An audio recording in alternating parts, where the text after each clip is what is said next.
Today, we will design a cantilever sheet pile on granular soil.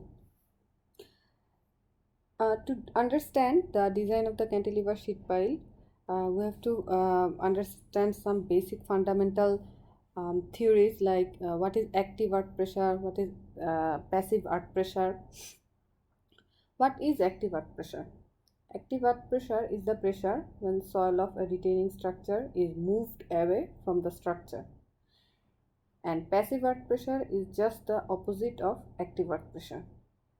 When passive earth pressure is the pressure when soil of a retaining structure is moved towards to the structure.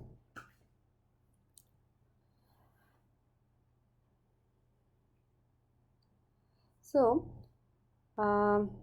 before starting the design of cantilever sheet pile, there are two types of basic sheet pile, which is cantilever sheet pile and anchored sheet pile. Design of sheet pile retaining walls requires several successive operations like evaluation of the forces, lateral pressure that acts on the wall, determination of the required depth of piling penetration, etc. Earth pressure theories have been developed to the point where it is possible to obtain reliable estimation of the forces on sheet pile walls exerted by homogeneous layers of soil with known physical constants. As we have said earlier, there are two basic types of sheet piles, cantilever walls and anchored walls. The design of each type for various subsurface conditions will be discussed later. For this topic, in the case of a cantilever wall, sheet piling is driven to a sufficient depth into the ground to become fixed as a vertical cantilever in resisting the lateral active earth pressure. These type of cantilever sheet walls are suitable for moderate height. Walls designed as cantilever usually undergo large lateral deflections and are readily affected by scour and erosions in front of the walls.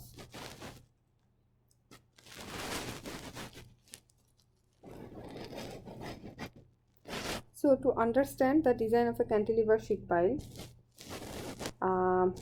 we will discuss the design in basically two segments.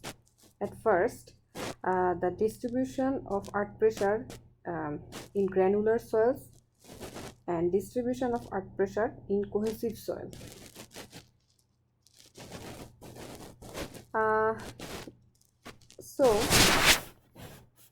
The problem one will be design of cantilever sheet pile in granular soil.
So, as we can see, the problem one I have drawn.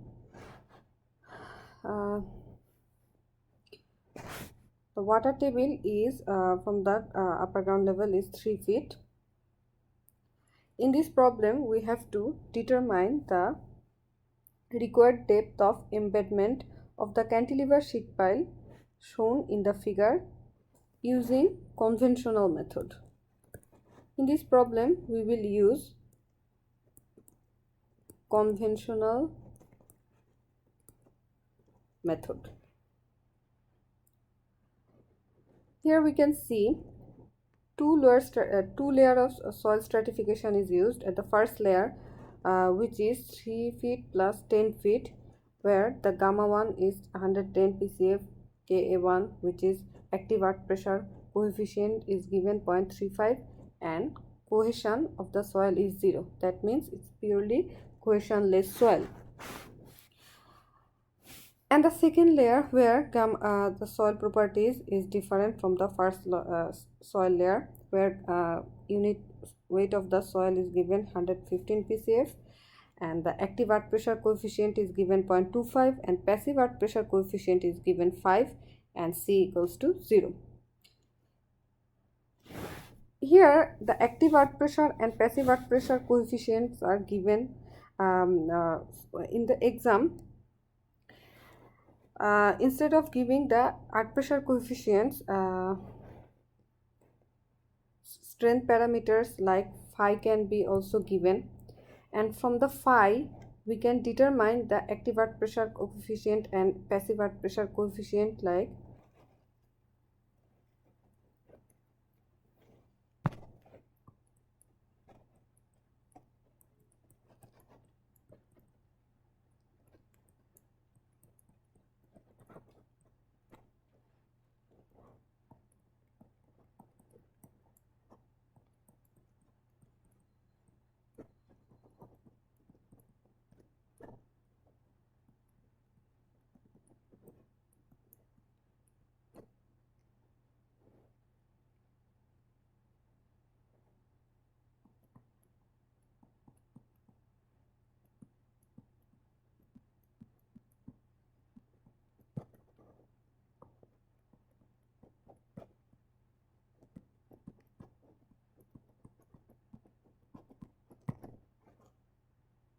these are some important rules you have to remind for the examination.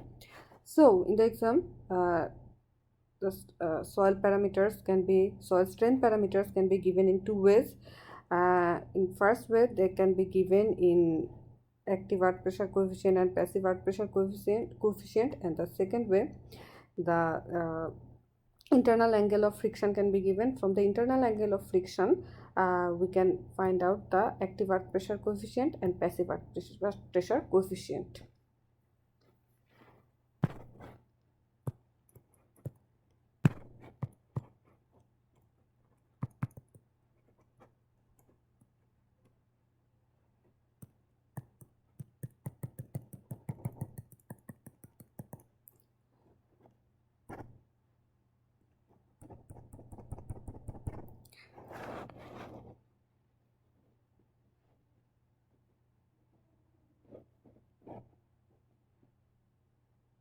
So we will start doing the math.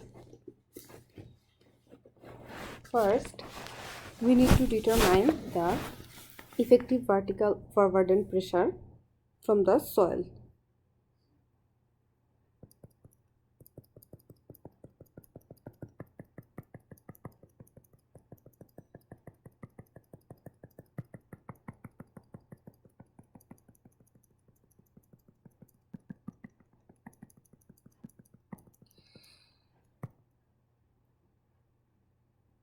So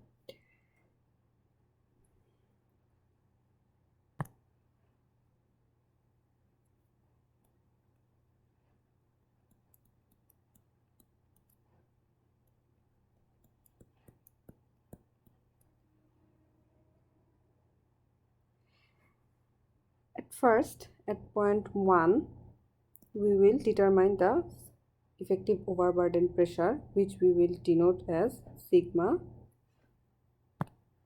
V1. Okay. Now, what is effective overburden pressure? The effective overburden pressure is the weight of the soil at that point. How can we determine it? Effective overburden pressure can be determined by gamma into H. So at point 1, what is the effective overburden pressure of the soil? Sigma V1 equals to gamma into H. Gamma 1 into 3 feet. And gamma 1 is 110, H is 3. So it sums up 330 PSF. Okay. Next, we will determine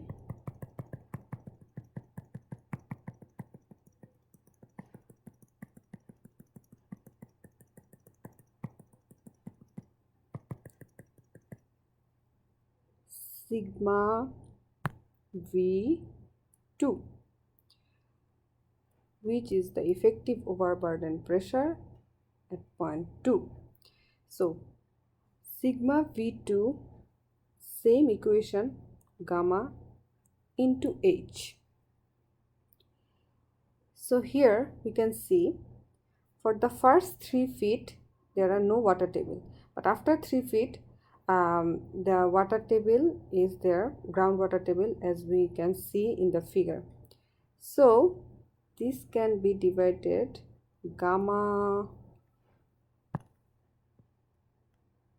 1 into 3 plus gamma 1 minus 62.5 into 10. So 110 into 3 plus 110 minus 62.5 into 10, which sums up 805 PSF. Here, what is 62.5? This is unit weight of water.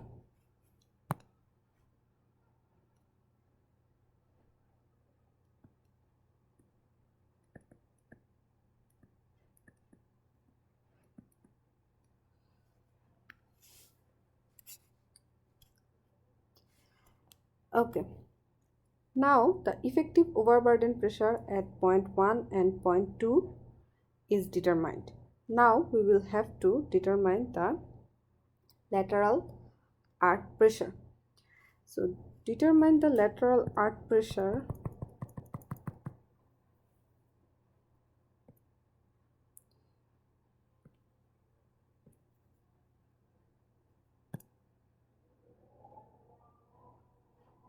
we know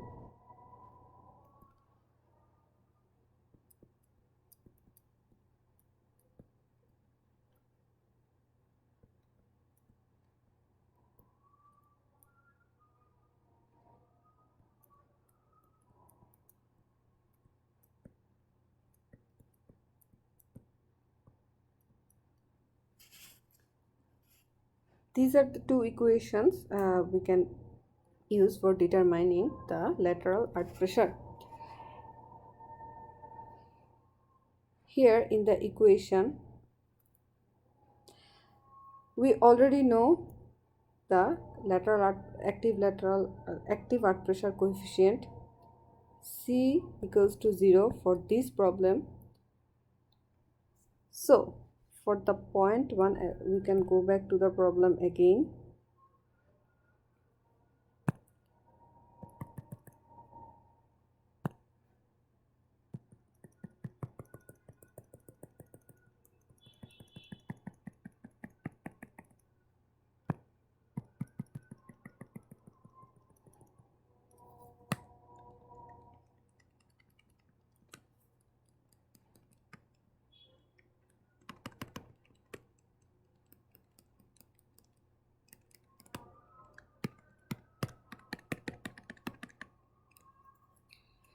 So at point 1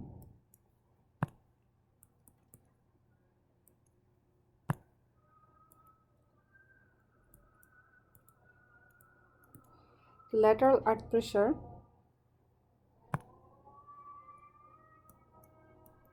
P1 will be equals to K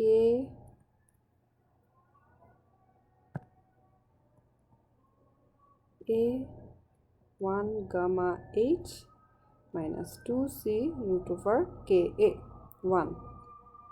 Here this part is equals to 0 since cohesion of the soil is 0. So Ka1 equals to 0.35 into gamma H, which we have determined before, is 330. So 0.35 into 330 equals to 115.5 psf. So P1 is 115.5 psf.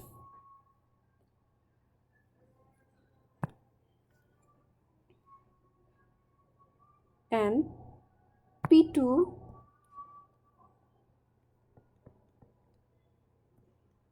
in the same way we can determine P2,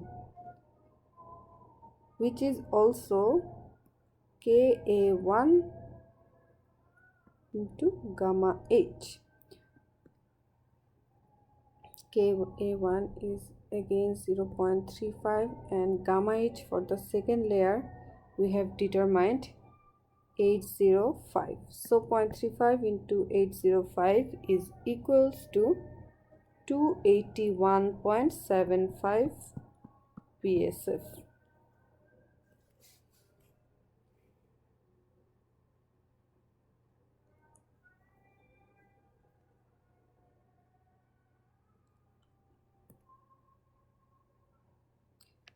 Okay.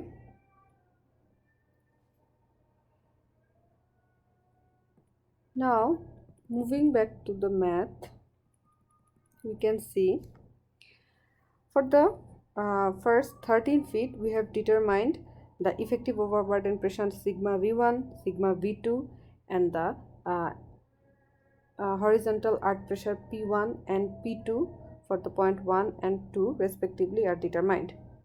Now from point 2 we can see in here point 2, here we can see the soil layer is changed. The soil layer is changed because the gamma and the Ka active earth pressure coefficient are changed from 110 psf to 115 pcf, and active earth pressure coefficient is also changed from 0.35 to 0.25. So here the change of slope in the pressure diagram will be seen.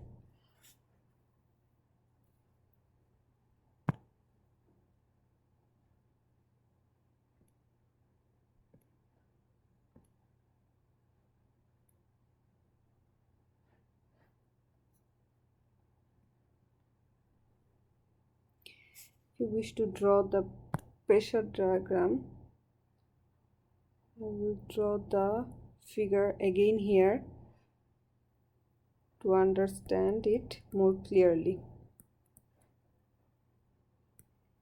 So far we have reached to this point, and sorry,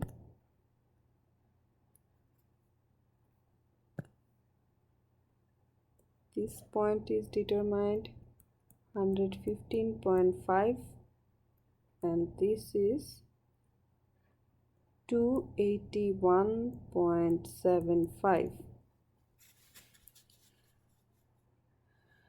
Now since after this layer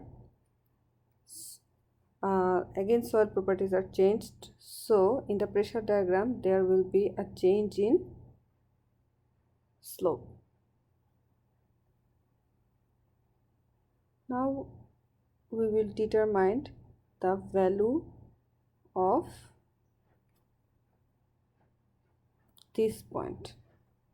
Okay, so if we denote this as P3, P3 will be Ka2 into gamma H. The gamma H will be same as we have determined for the second layer, which is 805 psf. We have determined earlier. But active earth pressure coefficient will be changed for this layer, since this is the starting of the second layer of the soil. Ka2, as we have given the problem, is 0.25 into 805 psf. So 201.25 psf. So this point will be 201.25 psf.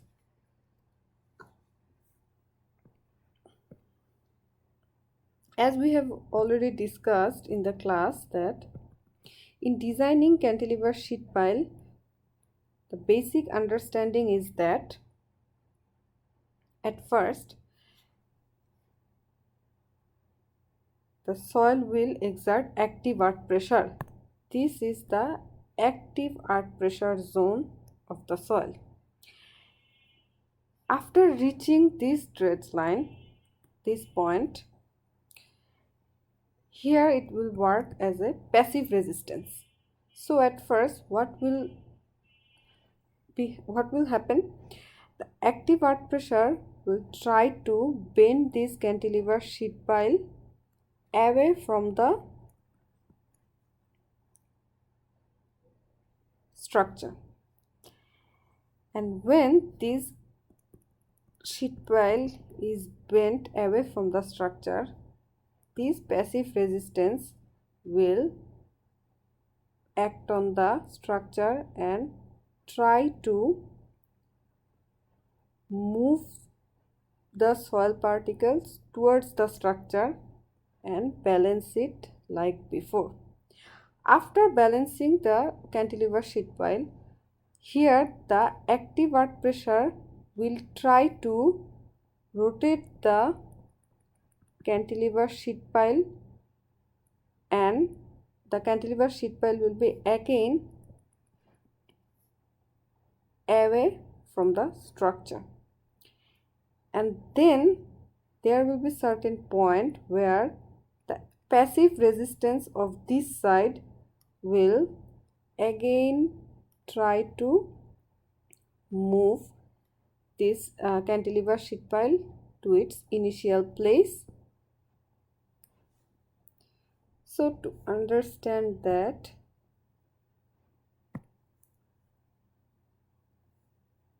what will happen if we try to simply understand this?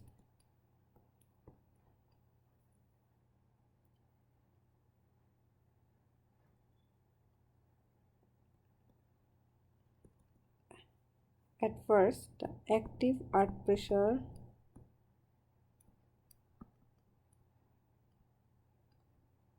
of this zone will try to move this cantilever sheet pile away from its initial position.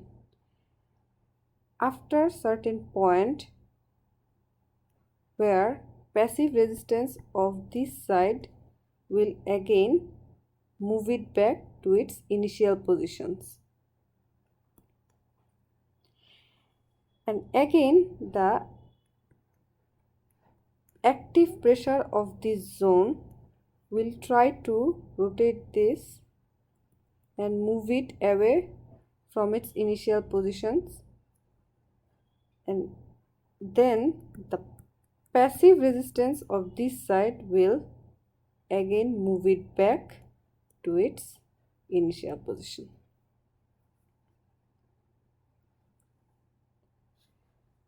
Okay.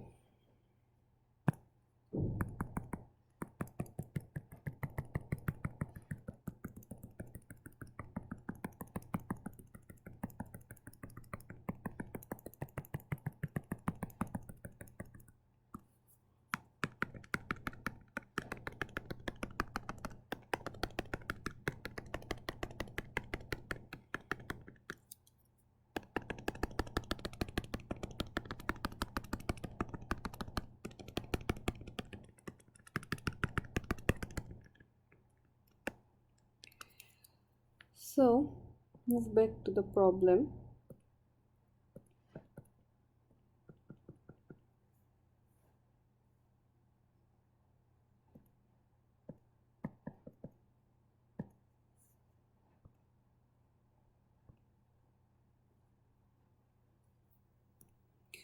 Okay, now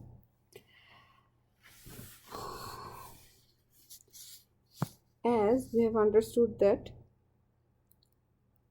from this point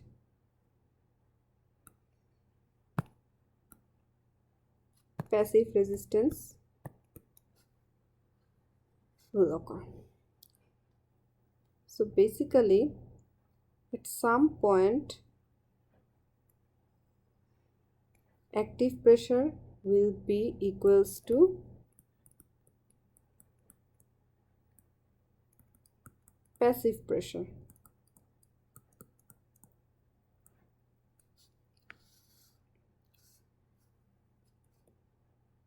At this point active pressure will be equals to passive pressure. Let this point is known as point E. So the depth of this point can be denoted as point H. Okay. To determine the value of point H, we can use this equation.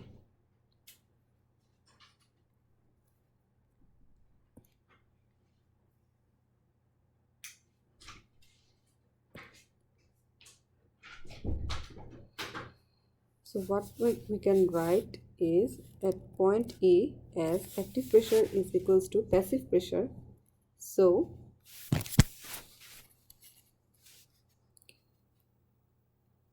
five into 115 minus 62.5 into H equals to 201.25 plus H into 115 minus 62.5 into 0.25.